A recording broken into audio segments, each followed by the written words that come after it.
you surprised, were you shocked by the news when Biden did step out? Yes. And do you believe Kamala Harris was the best choice to replace him? So, A, humble pie. B, I feel like the universe feeds us things like this back just to keep us, keep our egos in check a little bit. Yeah. This is a good reminder. Don't believe anything anybody says, right? Like you're saying. I was as surprised as anybody when President Biden dropped out, but it shows you the power of a debate. Yeah. I mean, we've never had a debate as consequential in American history. Yes. I mean, anything could happen. I'm braced for anything from 0 to 1,000,000. Yeah. She's a very good debater, but she hasn't debated anybody in 4 years. Yeah. Yes. So But she'll be fine. You with think that. so? I think so. But through the miracle of television, I can show you a clip of how erratic he has been. Watch this clip. So I have a choice of electrocution or shock. You know what I'm going to take? Electrocution. I will take electrocution every single time. Do we agree? The late, great Hannibal Lecter is a wonderful man. I guarantee if Jesus came down and was the vote counter, I would win California, okay? Okay. So first of all, the idea that would be Jesus' first priority. Right.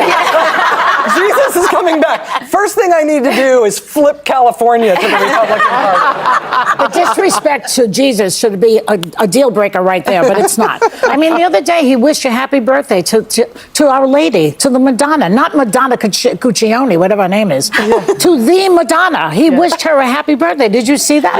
Yes. I never saw such insanity. But, you know, I think that the press has been a little easier on him than they were on Biden regarding his erratic talking and his age. He's not that much younger. He's going to be 80 in the middle of his next term. Point number 1. Joy is right. Mainstream media is not talking enough or at all about how mentally disturbed T is. He is inciting his base on his Truth Social platform, and we need to focus on that. Point number 2. Yes, the media needs to go after every bit of outrageous information coming out of Trump's and J.D. Vance's mouths. Not just show and repeat what they say. Explicitly condemn it and label it for the public. Point number 3. Thank you for pointing out how the mainstream media is constantly sane-washing the insane things TFG says. We need to get them to accurately portray the incoherent things he talks about. The man is clearly unwell. Point number 4. Rachel Maddow is by far my most informed, intellectual, intelligent, and respected reporter I have been paying attention to for my news. I love her truthful explanation of circumstances based on history. Point number 5. Rachel making a documentary on Lev Parnas coming clean on Trump and Giuliani will be a must-watch. Even though Trump supposedly won the last debate, he lied the entire time. How is that winning a debate? Points number 6. When Trump says crazy things like, all legal scholars say, give abortion issues for states to decide. Kamala needs to say, name some.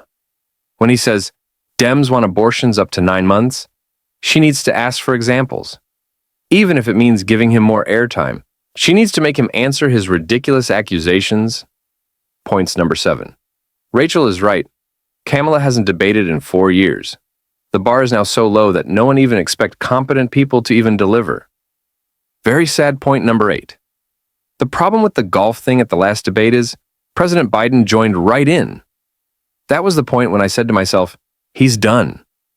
Watching two people vying for the position of leader of the free world on a debate stage arguing about their golf scores was both infuriating and depressing. I was prepared for gaffes, missteps, and name mix-ups. What I wasn't expecting was for the President of the United States to sink to his opponent's level. I forgive him, but that was devastating. Point number 9.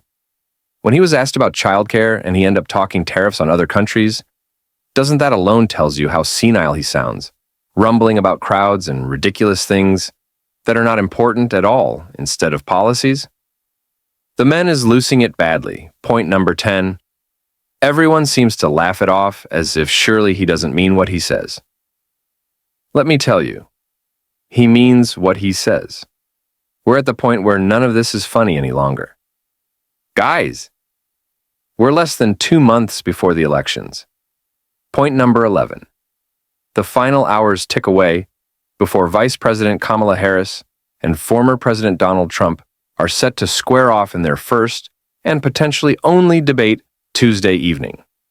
the candidates are doing final preparations before tonight's highly anticipated debate.